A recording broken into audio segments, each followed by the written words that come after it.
Where is Catholic in the Bible? First off, let us understand, what does Catholic mean? The term Catholic comes from the Greek word kath, holēs, meaning throughout the whole or universal. The designation Catholic Church emerged in early Christian writings, notably in the early 2nd century.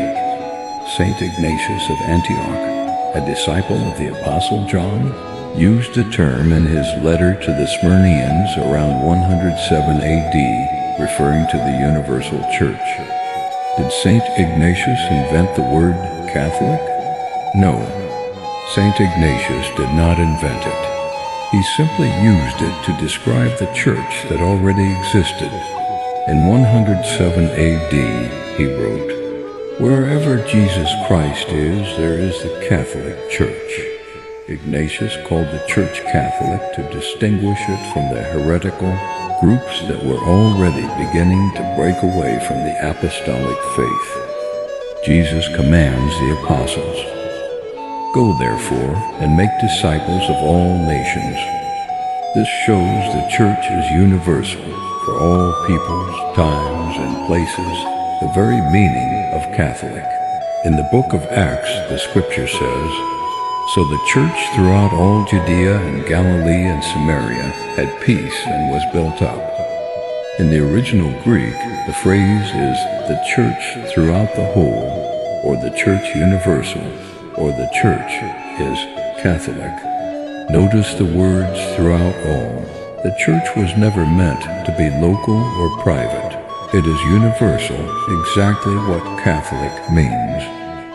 According to the Bible, the true church has 4 marks. It is one, holy, Catholic, and apostolic. These 4 marks identify the church that Christ himself founded.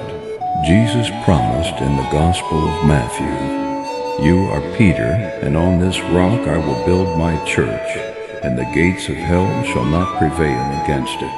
If Jesus founded one church and promised it would endure until the end, then the church that has existed from the very beginning is the Catholic Church, not a loose group of man-made denominations like Protestantism, which only appeared many centuries later. The apostolic sees were Jerusalem, Antioch, Alexandria, Constantinople, and Rome, and Peter, the leader of the apostles, was Bishop of Rome. From the beginning, this one universal church was called Catholic, which is why the first Christians were known as members of the Catholic Church. The word Catholic doesn't appear in English Bibles word for word, just as the terms Trinity, Incarnation, or canon of the Bible aren't explicitly written either. If you reject the church from the beginning as Catholic simply because the word isn't in Scripture, then by the same logic you would have to reject the Trinity, the Incarnation, the Bible itself, and the canon list. Yet the concept of the Catholic Universal Church is clearly present in Scripture. One Lord, one faith, one baptism, one church, founded by Christ, holy in its mission, Catholic in its universality, and apostolic in its foundation.